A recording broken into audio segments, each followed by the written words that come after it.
3, 2, 1.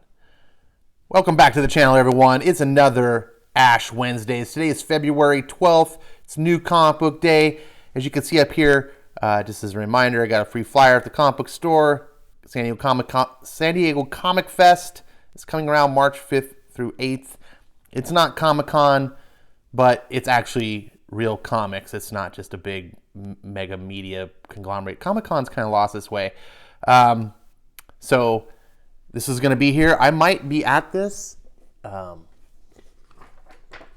Here's the back. Oh, it won't stay up. But if you care, that's who's going to be there. Marv Wolfman, that seems. Who else is going to be? Oh, Chris Rial, the guy responsible for the downfall of IDW. Oh, can't wait to meet him. Of course, it's going to be IDW guys. They're all based in San Diego. You can get more information here at sdcomicfest.org.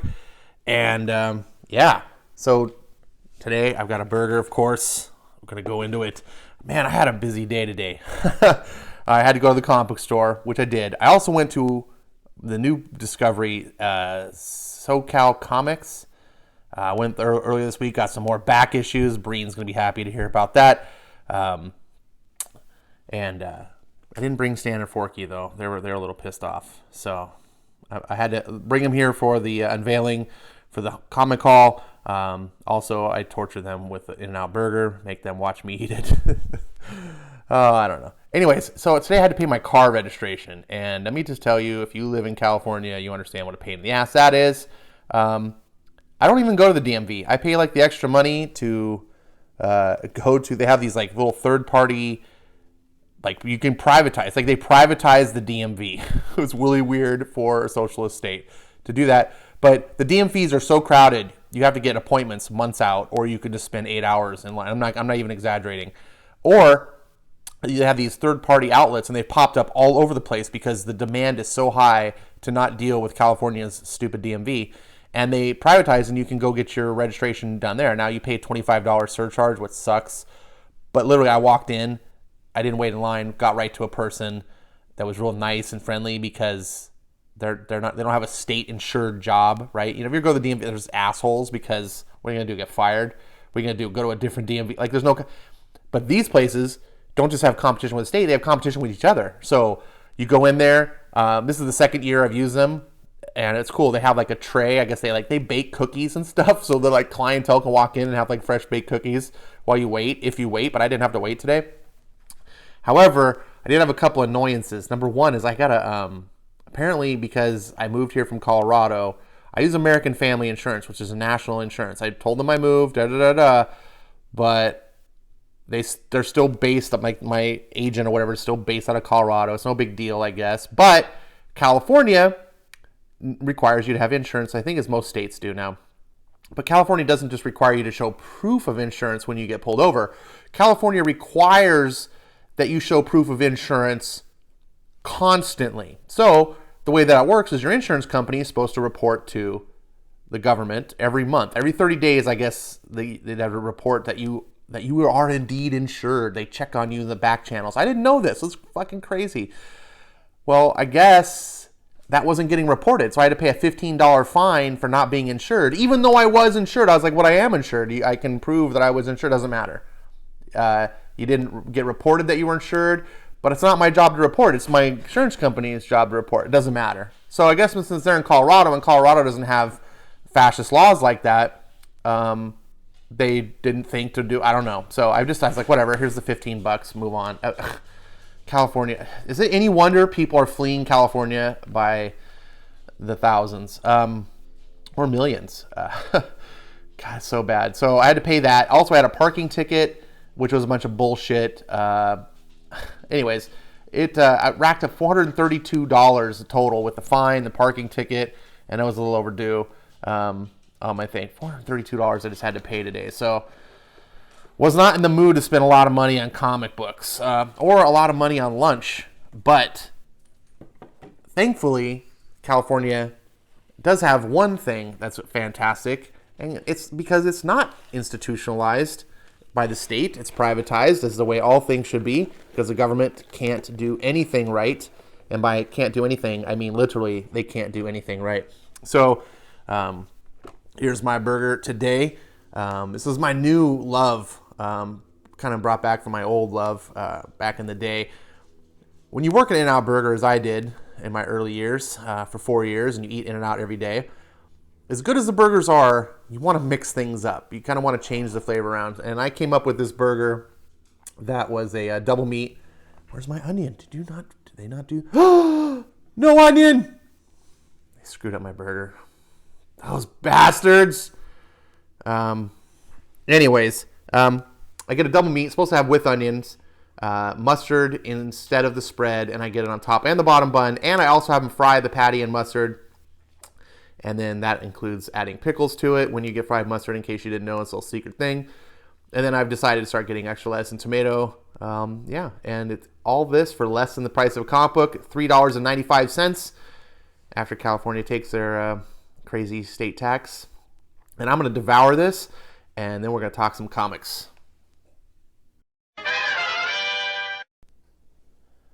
That was the first time in a long time I've had an In-N-Out burger without onion.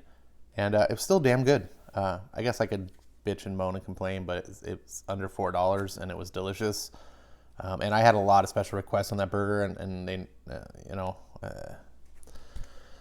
I guess I'll just ask them next time. Hey, can you make sure there's onion on? I'm sure. Anyways, starting off this week, we got the back issues, and look at that. There's Bloodshot Salvation #1. You're like, Ash, I thought you had it. I do have Bloodshot Salvation #1. My #1's damaged, and then I have like another #1. Anyway, this was $1. This is mint condition dollars Bloodshot Salvation. I was like, I love it. And by the way, if you have not read this series, do you see the art on the cover? This is something that Marvel and DC don't do, by the way. The artist on the cover is the artist in the interior, and the art in the interior is just this good. It's 2012 through 2017 Valiant is astonishing, minus Faith. If you get the big titles like Bloodshot, Exo, Ninja K, Rai, they all have great writers like Jeff Lemire, Louis LaRosa, who's probably too good to draw for Marvel or maybe even DC. So I don't know why he's not there. But it was $1. I picked it up. And then I've been wanting to read this series, and I almost picked it up when I got back into comics. But it already had like a few issues out. And I was like, I don't want to get the back issues, and I don't know if it's going to be good. But then I was at SoCal Comics, and they had, for $1, Wildstorm #1. Got the Jim Lee variant cover. I was like, sweet. For $1, I'll check it out. And then they also had #2 with the Jim Lee variant cover. I was like, sweet. I love me some Wildstorm. I'm a Jim Lee whore. Wildcat's one of my favorite comics. It's like X-Men. It's better than the current X-Men, that's for sure. And then I got #3 with the Alexandria Ocasio-Cortez cover. No, I don't. They didn't have a Jim Lee cover, unfortunately, but it was $1. And then I got issue #4, and I don't know whose cover this was. Also not Jim Lee, unfortunately, but it's got Grifter, and I like Grifter a lot. And then I got issue #5. And I was like, geez, I got like the whole freaking collection. $1. That is the Jim Lee cover. I was pretty stoked. And then I decided to also pick up issue #6 because why not? This is basically the first trade for $6, but I got the actual floppies. And I was like, right on. So I'm going to read these. And they have most of the entire run. I think there's like maybe 1 or 2 that they're missing. So I'm going to read this and see if I like it. And if I do, I'll go back for more. I didn't want to just grab a shit ton of them and then be like, oh, it sucks and I'm out $24. Because it could suck. But I do love Wildstorm. And I've heard people say it's pretty good. Then I also picked up Michael Cray, #1, which is part of Wildstorm as well. I really like that they do these miniseries and they do the little check thing across so you can see. That's pretty cool. Michael Cray, of course, for those that don't know, is Deathblow.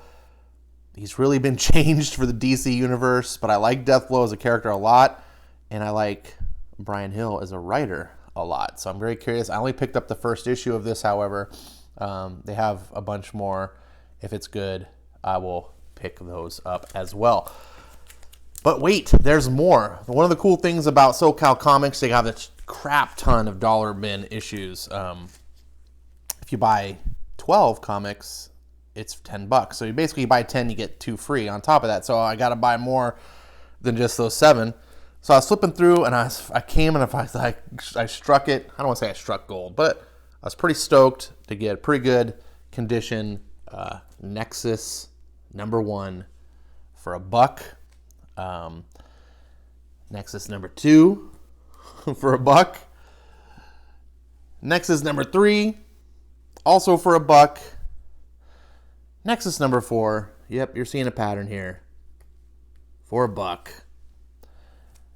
Nexus #5. Look at that. I'm bored. That could be used as a meme. And then finally, issue #6. I think this might be my favorite cover of the lot. Now, these were out even before I got into comics in the 80s. This is like early 80s. I think this was like 83. And I always had a fascination for creator-owned stuff, even though, when I got into comics, you just had Marvel and DC. Indies were something you had to go to specialized comic book stores to get, which today we sell, that's where you go to get comics, but that's not true. Back in the 80s, a good chunk of comics were bought at grocery stores or, what do you call it? Like the drugstores. Like, I don't know if anyone even remembers Thrifty. That was my favorite place to go. But like they had Save On and your equivalent of like Walgreens. I don't know. We didn't have Walgreens out here, but those type of places, 7-Eleven, spinner racks. So you could get a lot of your comics without ever going to a comic book store. But if you wanted comics like this, you had to go to your specialized comic book store. And I got into comics like 86-ish. And this was already a back issue, but I saw it and I was like, this guy looks really cool. I love the idea that it was like not a Marvel book. Like they did superheroes that weren't Marvel or DC, but I just never invested in it.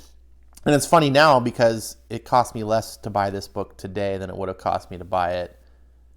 It's $1.75 cover price, which is expensive for back then. Indie comics were not cheap to make, but that's probably the reason why also it didn't do as well as it should have. But this is a popular book. Steve Rude, Mike Baron. Buying the back issues were probably, $4. I don't know. I don't remember exactly. And then the final thing that I bought is, and Wes from Thinking Critical is going to be so proud, Ed Brubaker, Sean Phillips, Criminal Coward. This is the first trade. It's published by Image. Originally, I did not know this, Criminal was originally published by Marvel. Can you believe that? All right, you stupid back issues. I have so many back issues, they won't fit on my little stand. So Criminal was published by Marvel originally. I forget how many. I thought they were just published in trades originally, but that's not true. I guess Marvel stopped their Icon imprint, which of course, anything good, Marvel's got to stop. So now it's creator owned, so thankfully Ed Brubaker and Sean Phillips can reprint it through Image. And then SoCal Comics doesn't just have a great dollar bin; they have a $5 trade bin area. It's actually a bookshelf, but you can get all the trades there are all $5. So this one, of course, has the sticker around the cover, but I can get that off, no problem. So I got that. What do you think? Okay, moving on from the back issues. By the way, I forgot to show my receipt. So here's SoCal Comics receipt. There you can see the address, their phone number if you ever want to go there. If you live in Southern California, I recommend it. They're like in a little business district. They don't have like a retail storefront. It's really weird. You got to go to like this business park area and it's like in the back. But once you go there and you visit them, you'll see like, oh, this is, even though it doesn't have a cool like, storefront, with, glass windows or anything, they made this really cool. So I like this store a lot. It's pretty big. They got lots of stuff, most of their comics are dollar issues. It's fantastic. So I'm sure I'm going to be going back. I want to pick up more Criminals. Yes, there is more for $5. Fantastic. Get the whole library, right? Because for $5 you can get the whole Criminal book, or I can buy a shitty X-Men book. So My first new issue for this week is X-Men number 6 by Hickman, Buffagni, and Cho. So apparently they couldn't keep Lionel Francis Yu, even though he's got the cover. Then the guy that we like, who I'm forgetting, Salvador, I forget his name. He did the House of X books. I'm drawing a blank at the moment. They couldn't keep him. He did like one issue, and now it's Buffagni. It's like, come on, Marvel, you just suck. This is your flagship book. This should be all expenses on this book. This should be whatever it takes. This book needs to be freaking awesome. It's every 2 weeks. It's another thing Marvel shouldn't be doing. They should be doing it every month, not just for me, but for their sake, so that they can maintain the quality, right? It's like, anyone who knows about cars, you'll notice like car companies like Ford, GM, even like Toyota, even the big car manufacturers, they all make sports cars, but they don't make a ton. But the reason they make sports cars, for some of them, like Ford has no interest in making sports cars, as an example, but they make their Ford GT, these limited runs of their Ford GT, for one reason only: sex appeal. And that sex appeal applies to the brand name, because if Ford has a badass sports car that everyone dreams to have, and the Ford GT is pretty badass, it makes their whole brand seem a little bit cooler, right? You don't think of them as just, your parents' car or whatever. And that's a lot of why these motor companies make these cars, so that they can be on the cool kids section. Marvel needs to treat X-Men like it's Ford GT. This is the sexy book that they should be able to brag about to everyone and be like, look how amazing it is. Instead of trying to milk it for all the sales they can get and bringing this book down, this should be a loss leader. They shouldn't even care about making money. They should be paying the best writer, the best artist, take it at a loss, but it makes Marvel Comics, it builds the brand. It makes Marvel Comics seem cooler. And that's how it worked for me in the 80s. I was there for the X-Men. Chris Claremont, Mark Silvestri X-Men, unbelievably better than anything else on the shelves by Marvel or DC. But I still bought a lot of other Marvel books because I didn't just want to get X-Men. I was like, let's check out this Iron Man. Let's check out this Thor. So I got other things too. I think Doc, who's one of the comics aficionados, he'll identify with that. I'm pretty sure he'll have a similar agreement. But no, Marvel doesn't want to do that. They just need to milk this cow for all it's worth. They're going to destroy the line again, and then they're going to reboot it eventually. Mark my words, within a couple years, this will be rebooted. And it'll be all hype again. Oh, look, we're going to make it great again. No, they're not. Speaking of Thor, Donny Cates has rebooted Thor. Got a lot of excitement around it because Donny Cates, one of the few talents at Marvel. Jason Aaron was busy destroying Thor for the past 7 years. He really did a number on this guy. And within one issue, Donny Cates had brought him back into something interesting. That's how good Donny Cates is as a writer. So this is a book that I recommend. I'm excited to pick up. I love Thor. I love seeing Thor good again. They've got Nick Klein. Look, they got the same artist for 3 issues in a row. Holy shit balls. What is going on? Also, speaking of Donny Cates, is Venom. Now, this is a book that I skipped the boat on when it originally came out, and I regret it to this day. I started picking up single issues on issue 13, and everyone was talking about it. So for 12 issues went by, and I was like, whatever. I have no interest in Venom. Oh, yeah, but it's Donny Cates. It's Donny Cates. Don't care. It's Venom. I don't care about Venom. Whatever. Donny Cates can't be as good as all that to make me care about Venom. And then I got a super, super deal on Comixology for the trades. I think I ended up getting like buy one, get one free, and they were already on sale. So it was like $3.99 for trades, and then I got bought one, get one. So it was like basically $2 a trade, or some stupid price. So I was like, all right, I'll get them for that just to see what the hubbub is about. And I read through that first trade, and I was like, oh, damn, I'm really missing out. This is really good. And Ryan Stegman's art is one of the best artists at Marvel. I was like, and then the next 6 issues, I was like, he turned, not only were those books good, he turned Venom into a character I care about. Eddie Brock is now a person with, 3 dimensions that matters, and he's got motivation. I don't want to say he's almost as strong as Peter. I do. I want to say he's almost as strong as Peter Parker as a character now because of Donny Cates, because of 12 issues of Donny Cates writing. It's yeah, fantastic. So, anyways, moving right along. Those are all the Marvel books. I got 3 of them this week. Now we're on to DC. I get The Flash, Joshua Williamson up there. That's who you got to pay attention to. Anything that this guy writes, you should at least consider it. This guy's been writing 88 issues of The Flash, plus a couple of issues of Batman that were all the good issues during the Tom King run.